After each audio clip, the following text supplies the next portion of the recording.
Everybody, मैं हैदर अली बिजारानी। इस video में मैं आपसे यूएसए की foreign policy on war on terror के ऊपर बात करूंगा। तो सबसे पहले हम देखेंगे कि फॉरेन पॉलिसी है क्या। हम फॉरेन पॉलिसी की डेफिनेशन को देखेंगे।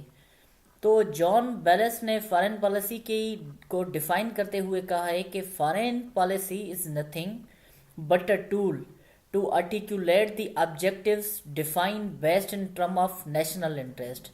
अब जॉन बेलेस ने कहा कि भाई फॉरेन पॉलिसी कोई न्यू चीज़ नहीं, मगर किसी भी कंट्री के जो नेशनल इंटरेस्ट होते हैं और उस नेशनल इंटरेस्ट को हासिल करने के लिए जो वो कंट्री जो ऑब्जेक्टिव बनाती है और उस ऑब्जेक्टिव को ही फॉरेन पॉलिसी के तहत हासिल किया जाता है। अब अगर इसे और इजी कर लूँ तो किसी भी ममालिक के साथ ताल्लुकात अपनी कौम के लिए, अपनी कौम के नेशनल इंटरेस्ट के लिए, तो उन ताल्लुकात को ही कहा जाता है फॉरेन पॉलिसी। तो हेनरी किसिंजर ने कहा कि foreign policy is set of beliefs design keeping in view within the domestic condition of state. अब हेनरी किसिंजर ने कहा कि जो ज़्यादा से ज़्यादा फॉरेन पॉलिसी बनाई जाती है वो डोमेस्टिक और इंटरनल कंडीशन को देखकर ही फॉरेन पॉलिसी बनाई जाती है। तो आगे बढ़ें कि state did not directly achieve their national interest. State कभी भी डायरेक्टली नेशनल इंटरेस्ट को अचीव नहीं करती। तो नेशनल इंटरेस्ट को अचीव करने के लिए, in order to achieve the national interest, state sets some objectives. तो नेशनल इंटरेस्ट को हासिल करने के लिए स्टेट कुछ ऑब्जेक्टिव्स तैयार करती है and through foreign policy state achieve it. तो फॉरेन पॉलिसी से ही स्टेट वो ऑब्जेक्टिव हासिल करती है, या ये कहें कि वो नेशनल इंटरेस्ट अपनी फॉरेन पॉलिसी से ही हासिल करती है। तो यूएसए की जो 21st सेंचुरी में जो फॉरेन पॉलिसी के दो ही डोमेन हैं, एक डोमेन में वार ऑन टेरर है और दूसरी डोमेन में जो है वो central Asian policy, middle east policy, south Asian policy और एशिया पैसिफिक पॉलिसी। तो इस लेक्चर में हम सबसे पहले डिस्कस करेंगे वार ऑन टेरर के ऊपर, मतलब कि जो यूएसए की पहली डोमेन है। अब देखें, वार अगेंस्ट टेररिज्म जो था सबसे पहले हाईलाइट किया था रोनाल्ड रेगन ने, मगर वार ऑन टेरर जो सबसे पहले जो हाईलाइट किया वो यूनाइटेड स्टेट ऑफ अमेरिका के प्रेसिडेंट बुश ने किया आफ्टर 9/11 के इंसिडेंट के बाद। मतलब कि 9/11 का जो इंसिडेंट हुआ 2001 में, उस इंसिडेंट के बाद ही प्रेसिडेंट बुश ने ये वर्ड हाईलाइट किया। तो सबसे पहले देखेंगे कि 9/11 क्या हुआ था। अब 9/11 को 2001 को अटैक हुए थे यूएसए में, जिसे सितंबर 11 अटैक भी कहा जाता है। और वो अटैक हुए थे, अलकायदा ने करवाए थे अटैक यूएसए के ऊपर। यूएसए की 4 मुख्तलिफ जगहों के ऊपर वो अटैक हुए थे ऑन 11 सितंबर 2001 ट्यूसडे को। और उस अटैक्स में तकरीबन 3000 लोग मारे गए और उन ही 9/11 के अटैक्स में 6000 लोग इंजर्ड हुए। और उसके साथ साथ जो यूएसए को जो इसके तहत जो इंफ्रास्ट्रक्चर का लॉसेस हुआ वो हुआ $10 बिलियन इन 9/11 के अटैक की वजह से। तो 9/11 के जो अटैक करवाए अलकायदा ने, और जो अलकायदा ने बाद में उसकी जिम्मेदारी भी कबूली। और अलकायदा का जो उस वक्त जो लीडर था वो था उसामा बिन लादेन। अब उसामा बिन लादेन मौजूद था, प्रेजेंट था अफगानिस्तान में, और अफगानिस्तान में जो हुकूमत थी वो थी तालिबान हुकूमत, तालिबान गवर्नमेंट। तो प्रेसिडेंट बुश ने कहा तालिबान हुकूमत को कि भाई आप उसामा बिन लादेन हमें हैंड ओवर कर दो। तो उस वक्त अफगानिस्तान की जो तालिबान हुकूमत थी उन लोगों ने इनकार किया, उस गवर्नमेंट ने इनकार किया कि हम उसामा बिन लादेन आपको, मतलब कि यूएसए को नहीं देंगे। जिसकी वजह से क्या हुआ कि यूएसए ने अलाइंसेस बनाए जिसमें 51 कंट्रीज़ को यूएसए ने शामिल किया और अफगानिस्तान के खिलाफ ऑपरेशन स्टार्ट की। और इस ऑपरेशन को कहा जाता है एंड्यूरिंग फ्रीडम। अब ये ऑपरेशन जो हुई वो भी 2001 में, इस अटैक के कुछ ही दिनों के बाद ये ऑपरेशन लॉन्च की प्रेसिडेंट बुश ने अगेंस्ट अफगानिस्तान और ओसामा बिन लादेन के अगेंस्ट में। अब देखें, जैसे ही ये अगेंस्ट ऑपरेशन किसके लॉन्च हुई, ओसामा बिन लादेन के खिलाफ ये ऑपरेशन हुई, या वार ऑन टेरर के खिलाफ ऑपरेशन हुई। जैसे ये 2001 में ऑपरेशन हुई, 2001 से लेकर 2003 तक US allied forces controlled Afghanistan. 2001 से लेकर 2003 तक जो वार ऑन टेरर की जो यूएसए की पॉलिसी थी वो बड़ी कामयाब रही, क्योंकि यूएसए ने अफगानिस्तान के ऊपर, अफगानिस्तान की गवर्नमेंट के ऊपर कम्प्लीटली कंट्रोल कर लिया, और उसके साथ साथ जो अफगानिस्तान की गवर्नमेंट थी उसके ऊपर भी कंट्रोल कर लिया, और 51 अलाइंसेस जिसमें शामिल हुए यूएसए के साथ, इवन पाकिस्तान भी उनके साथ था। तो उस मतलब के 2001 से लेकर 2003 तक इनकी पॉलिसी वार ऑन टेरर बड़ी कामयाब थी, सक्सेसफुल थी। तो उसके बाद क्या हुआ कि in 2002 United Nation charges sanction on Iraq to destroy the weapon of mass and destruction. 2002 में यूनाइटेड नेशन ने इराक के ऊपर भी सैंक्शन लगाए और कहा कि भाई आपके पास वेपन ऑफ मास डिस्ट्रक्शन है, उनको डिस्ट्रॉय करो। अगर आपने उनको डिस्ट्रॉय नहीं किया तो हम आपके ऊपर भी अटैक करेंगे, जैसे हमने अफगानिस्तान के ऊपर अटैक किया है। तो उस वक्त जब थोड़ा मैं पास्ट में चला जाऊं, जब 9/11 का इंसिडेंट हुआ था, उस वक्त जब प्रेसिडेंट बुश ने फेमस स्पीच की थी, उस स्पीच में ये भी कहा था कि भाई जो जो कंट्रीज, जो जो रेजीम टेररिज्म को सपोर्ट कर रही हैं, हम उन सबको ख़त्म करेंगे, मतलब कि दुनिया में पीस को प्रमोट करेंगे। तो 2002 में यूनाइटेड नेशन ने इराक के ऊपर सेक्शन लगाए और इराक को कहा कि अपने वेपन ऑफ मास डिस्ट्रक्शन को ख़त्म करो। तो in 2003 March USA, UK, Australia, Poland attacked Iraq to destroy their weapon of mass and destruction. 2002 में यूनाइटेड नेशन ने सैंक्शन लगाए। 2003 में यूएसए ने कुछ अपने कंट्रीज को अलाइड करके इराक के ऊपर अटैक किया कि हम वेपन ऑफ मास डिस्ट्रक्शन को ख़त्म करेंगे, डिस्ट्रॉय करेंगे, और कुछ ही टाइम पीरियड में उन्होंने सद्दाम की गवर्नमेंट को ख़त्म कर लिया, और इवन के पूरे बगदाद के ऊपर और पूरे इराक के ऊपर उन लोगों ने, यूएसए वालों ने कंट्रोल कर लिया।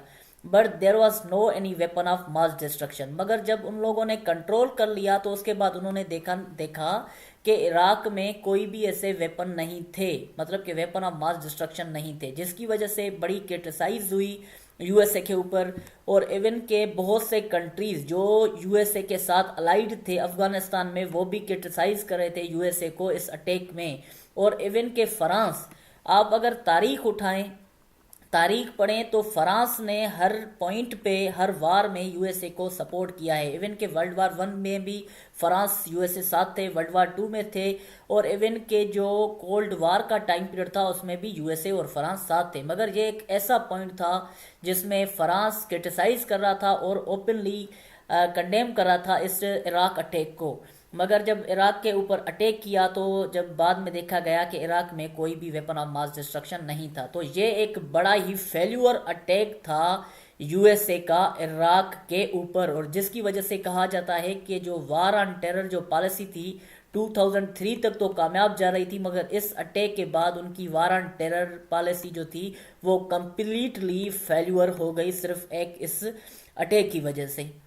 तो उसके बाद क्या हुआ कि 2003 to 2011 US forces were in Iraq. तो 2003 से लेकर 2011 तक यूएसए की फोर्सेस इराक में मौजूद थी, और 2011 में प्रेसिडेंट ओबामा ने स्पीच की, और स्पीच में कहा कि भाई सॉरी, हमसे गलती हुई, हमें वेपन ऑफ मास डिस्ट्रक्शन भी इराक में नहीं मिले। मतलब कि आपने एक ऐसा अटैक किया जिसमें बहुत से दुनिया के ऐसे समझ लें कि रीजन के पीस को आपने ख़त्म कर दिया, और आप वापस चले गए सिर्फ एक सिंपली सॉरी की वजह से। तो इसलिए कहा जाता है कि जो वार ऑन टेरर जो पॉलिसी थी वो 2003 के बाद इनकी कम्प्लीटली फेल हो गई।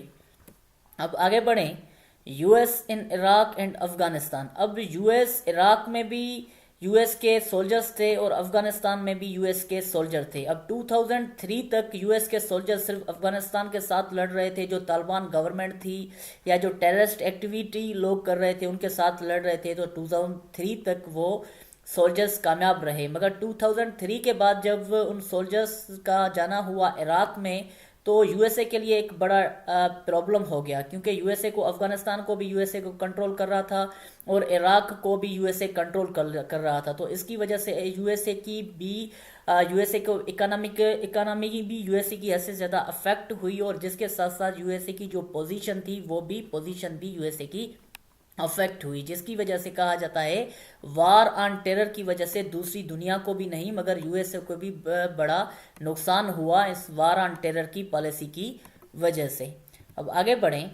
2008 क्रिटिसाइज ओवर प्रेसिडेंट बुश। 2008 में प्रेसिडेंट बुश के ऊपर बड़ा क्रिटिसाइज हुआ, बहुत से लोग उसके खिलाफ हो गए, इवन के सेनेट के लोग भी प्रेसिडेंट बुश के खिलाफ हो गए। उन लोगों ने कहा कि भाई आपने अफगानिस्तान में भी इतना कोई इम्पोर्टेंट रोल अदा नहीं किया है, आपने इराक के ऊपर अटैक किया वेपन ऑफ मास डिस्ट्रक्शन के लिए, मगर वहाँ पे भी आपको वेपन ऑफ मास डिस्ट्रक्शन नहीं मिले। मगर 2008 में बुश के ऊपर बड़ा क्रिटिसाइज हुआ।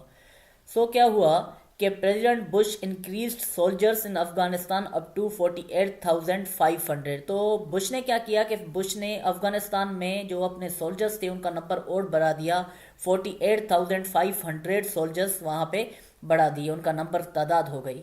तो उसके बाद 2008 में जनरल इलेक्शंस हुए जिसके तहत Obama became the 44th president of USA. और ओबामा ने क्या किया कि ओबामा जब इलेक्शन कैंपेन चल रही थी 2008 की, तो उस वक्त ओबामा ने कहा, प्रॉमिस किया कि भाई जैसे ही इलेक्शन के बाद मैं प्रेसिडेंट अगर बन गया तो सबसे पहले मैं ये करूँगा, अफगानिस्तान की जो जंग है उसे भी ख़त्म कर दूंगा और इराक वार को भी ख़त्म कर दूंगा। ये एक प्रॉमिस था इलेक्शन कैंपेन का। तो in 2009 president Obama increase troops in Afghanistan up to 68,000। मगर बिल्कुल ही ये एक इलेक्शन कैंपेन का ही प्रॉमिस था जैसे ज़्यादातर होता है, तो उन्होंने कम तो नहीं किए मगर अफगानिस्तान में उसने जंग और तेज़ की। उन नंबर 48,000 से उसने नंबर पहुंचा दिए 68,000 तक।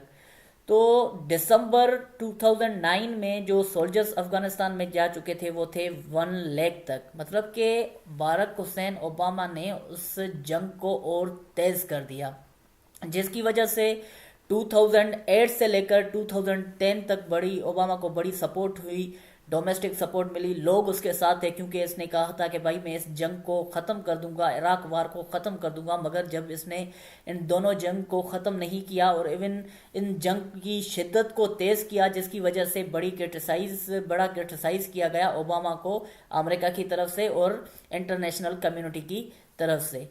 तो क्या हुआ कि in 2011 Osama bin Laden killed in Pakistan. 2001 में जब ओसामा बिन लादेन को पाकिस्तान में एबटाबाद में मारा गया, तो उसके बाद ओबामा ने क्या किया, ओबामा ने कहा कि भाई देखें मैं अब प्रॉमिस कर रहा हूँ। उसने फिर प्रॉमिस किया और कहा कि 2014 तक सारे जो भी सोल्जर्स अफगानिस्तान में मौजूद हैं मैं उन सबको वापस बुला लूंगा। और 2001 में ही उसने क्या किया कि जो इराक वार थी, इराक वार को ही ख़त्म करवा दिया और कहा कि भाई इराक वार एक यूएसए की एक मिस्टेक थी और मैं सॉरी कहता हूँ। और इराक वार के जो भी सोल्जर्स थे उनको यूएसए वापस भेज दिया। और 2001 में ओसामा बिन लादेन के किल के बाद, उसके मारने के बाद ही उसने कहा कि 2014 तक जो अफगानिस्तान में सोल्जर्स मौजूद हैं यूएसए के वो वापस चले जाएंगे।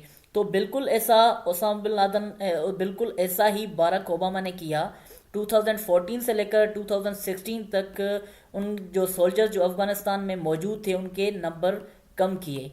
अब यहाँ पे एक तारीख में हमें एक बात मिलती है, ये ओबामा की एक बड़ी मिस्टेक थी। ओबामा की मिस्टेक ये थी कि 2000 पहले तो इलेक्शन कैंपेन में इसने कहा कि मैं जंग को ख़त्म कर दूंगा। इसने डायरेक्टली 2011 तक जंग को ख़त्म नहीं किया, मगर 2011 के बाद इसने ये कहा, एक टाइम पीरियड, एक टाइम फ्रेम दे दिया कि भाई आपके पास 3 साल हैं, 3 सालों के बाद क्या करूँगा, 3 सालों के बाद जो भी हमारे सोल्जर्स यहाँ पे मौजूद हैं वो वापस चले जाएंगे।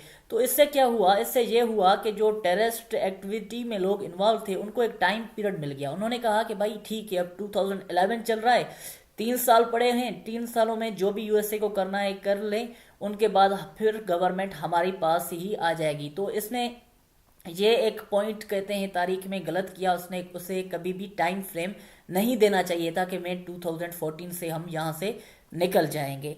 और बिल्कुल उसने किया भी सही, 2014 से लेकर 2016 तक उन नंबर कम किए जो सोल्जर्स मौजूद थे अफगानिस्तान में। उसके बाद क्या हुआ कि 2016 में उसने ये कहा कि भाई जो हम सारे अफगानिस्तान के सोल्जर नहीं वापस आएंगे, मगर कुछ सोल्जर्स अफगानिस्तान में रहेंगे। तकरीबन 8400 ट्रूप्स जो हैं वो अफगानिस्तान में रहेंगे। अब आगे बढ़ते हैं। तो ये थी ओबामा की पॉलिसी, उससे पहले था बुश की पॉलिसी।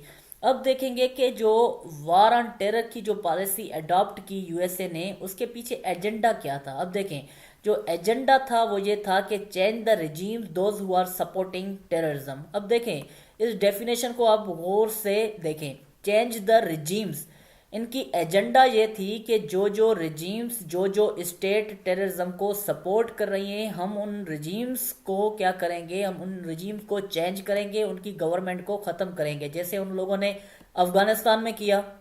जब ओसामा बिन लादेन को अफगानिस्तान की तालिबान हुकूमत ने, तालिबान गवर्नमेंट ने हैंड ओवर नहीं किया, तो यूएसए ने क्या किया कि अफगानिस्तान की रिजीम को ही चेंज कर डाला, उनकी गवर्नमेंट को ही चेंज कर डाला, उनको अपने कंट्रोल में ले लिया।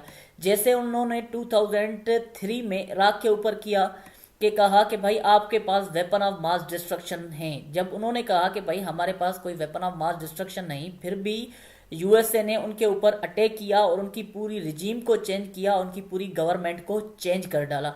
तो कहा जाता है कि जो उनका ये एजेंडा था, यही एजेंडा उनके फेल्यूर का रीज़न बना कि हम रिजीम चेंज करेंगे। भाई अगर कोई भी फैक्टर जो टेररिज्म को प्रमोट कर रहा है, आप उनको ख़त्म करें, मतलब कि नन स्टेट एक्टर्स को आप ख़त्म करें, आप पूरी कंट्री की रिजीम को चेंज करने की बात कर रहे हैं। जाहिर बात है आपकी वार ऑन टेरर जो पॉलिसी है वो तो फेल्यूर होनी ही थी।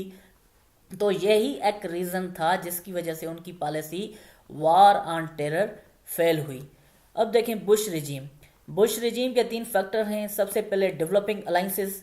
सबसे पहले जैसे ही 9/11 का इशू हुआ, तो उस इशू के बाद जब तालिबान हुकूमत ने इनकार किया कि हम ओसामा बिन लादेन आपको नहीं देंगे, तो यूएसए ने क्या किया कि अलाइंसेस बनाए जिसमें 51 कंट्रीज थी, और वो सब मिलकर उन्होंने अटैक किया अफगानिस्तान के ऊपर। अब देखें, ये भी कोई न्यू चीज़ नहीं।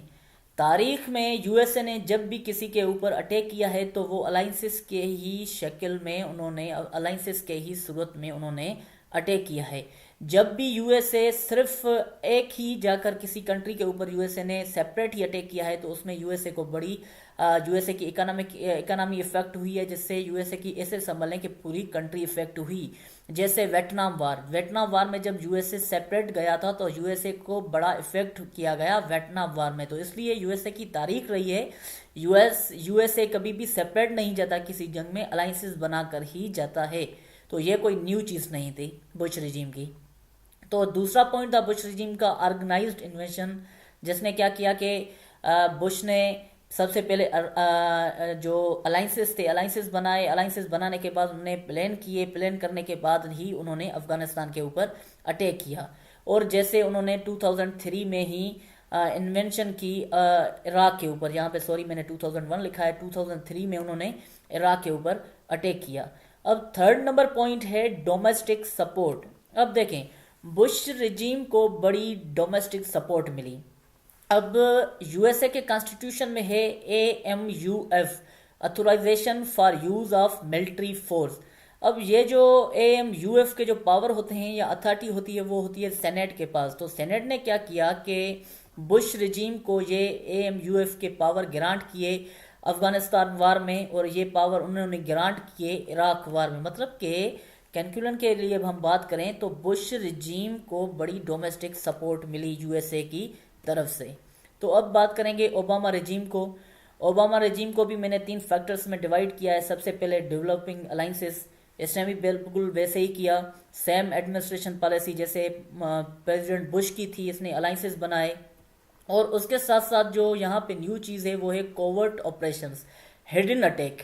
जैसे ड्रोन अटैक किए गए पाकिस्तान के ऊपर, ड्रोन अटैक किए गए यमन के ऊपर, ड्रोन अटैक हुए जैसे अफगानिस्तान के ऊपर, जैसे सर्जिकल स्ट्राइक हुए पाकिस्तान में जो ओसामा बिन लादेन के लिए जो अटैक हुआ था, और जैसे अफगानिस्तान में अटैक हुए। मतलब कि बुश रिजीम में थे ऑर्गेनाइज्ड इन्वेशन और ओबामा रिजीम में थे कोवर्ट ऑपरेशन।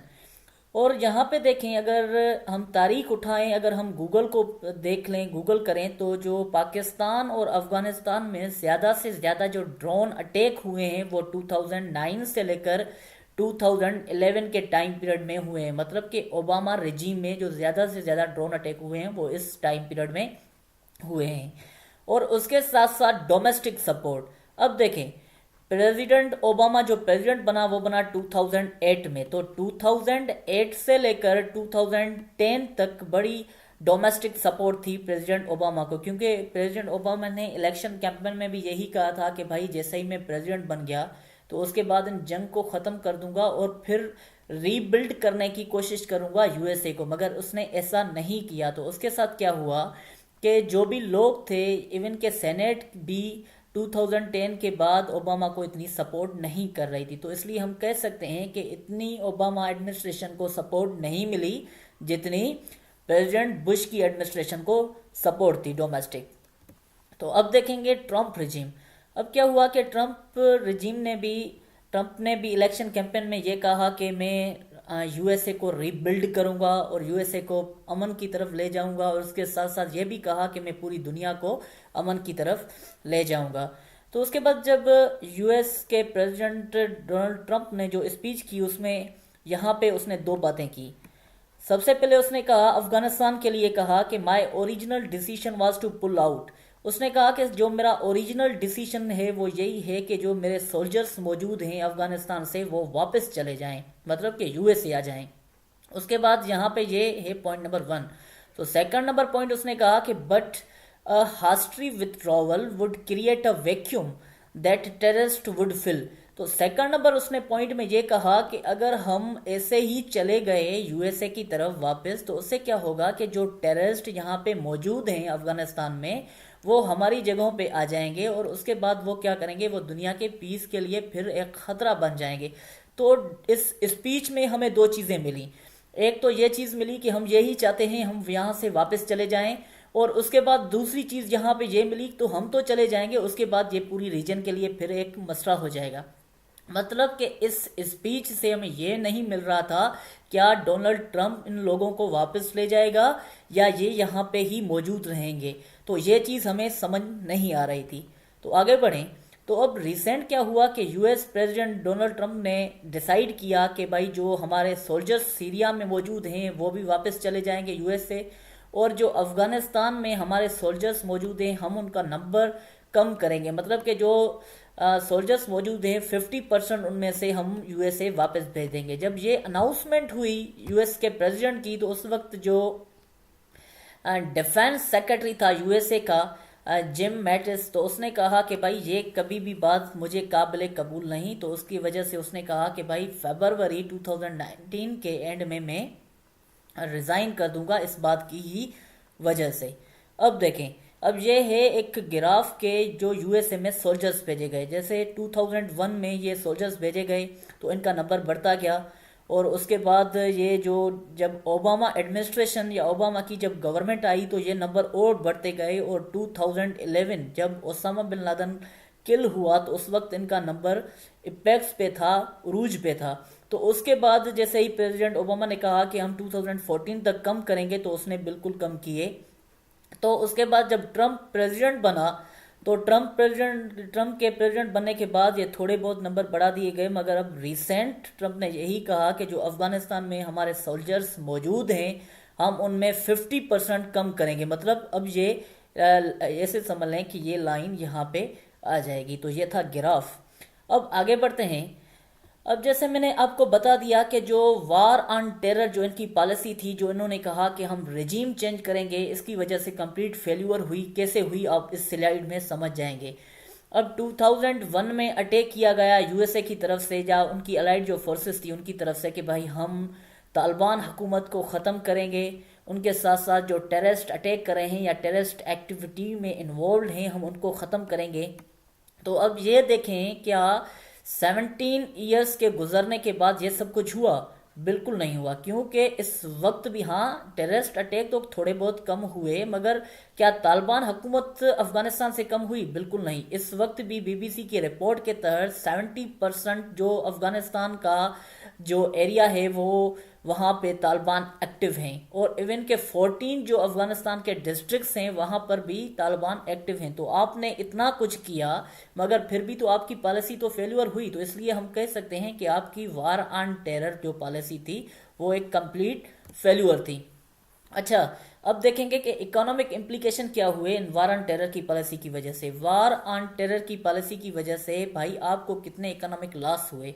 कहा जाता है कि $4 ट्रिलियन वेस्ट हुए इस वार ऑन टेरर के ऊपर।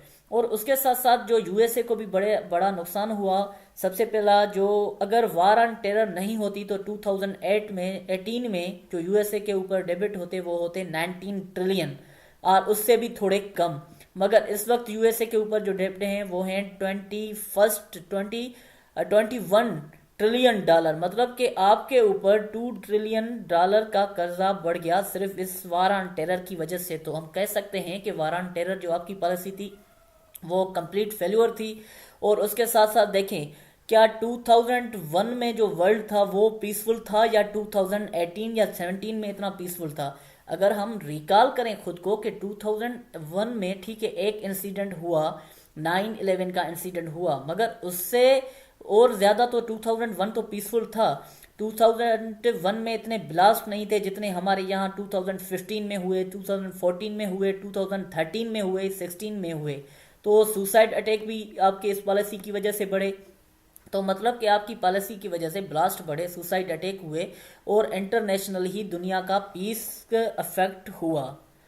और क्या हुआ कि यूएसए को और भी बड़े नुकसानात का सामना करना पड़ा इस पॉलिसी की वजह से। और ये हुआ कि 2008 में global financial crisis affected American economy. 2008 में ग्लोबल फाइनेंशियल क्राइसिस हुए जिसकी वजह से यूएसए की इकोनॉमी इफेक्ट हुई। और जो यूएसए को सपोर्ट कर रहे थे जैसे जापान की इकोनॉमी इफेक्ट हुई, जिसकी वजह से क्या हुआ कि इमरजेंस ऑफ रशिया 1991 में ख़त्म हुआ। सिर्फ वर्ल्ड में, सिर्फ दुनिया में यूएसए ही मौजूद था, पावरफुल था। आपकी इस पॉलिसीज़ की वजह से 2018 में रशिया फिर इमरजेंस हुआ, रशिया का इमरजेंस हुआ।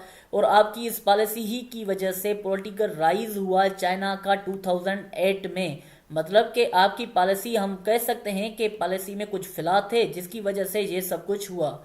तो अब last number point, war on terror policy completely failed because US did not understand the essential nature of terrorism. अब वार ऑन टेरर जो पॉलिसी फेल हुई वो सिर्फ एक पॉइंट की वजह से कि यूएसए ने टेररिज्म की एसेंशियल नेचर को यूएसए नहीं समझ सका। अब क्या है, अब यूएसए की ये पॉलिसी नहीं, रिजीम चेंज की। अब यूएसए की ये है कि जो फैक्टर हैं जो टेररिज्म को प्रमोट कर रहे हैं हम उनको चेंज करेंगे, मतलब कि नन स्टेट एक्टर्स को। मगर उस वक्त जो उनकी पॉलिसी थी कि हम उन रिजीम्स को चेंज करेंगे जो टेररिज्म को सपोर्ट या प्रमोट कर रही हैं, तो वही पॉलिसी थी जो यूएसए के वार ऑन टेरर के फेल्यूर का रीज़न बनी। तो ये था मेरा लेक्चर। मैं उम्मीद करता हूँ आपको पसंद आया होगा, और बिल्कुल ही जल्द हम यूएसए की सेंट्रल एशियन पॉलिसी और उसके साथ साउथ एशियन पॉलिसी और उसके साथ मिडिल ईस्ट पॉलिसी और एशिया पैसिफिक पॉलिसी के साथ मैं एक और लेक्चर रखूंगा। मैं उम्मीद करता हूं कि आपको पसंद आया होगा। पसंद आया हो तो लाइक करें, शेयर करें, सब्सक्राइब करें। Thank you, that's all.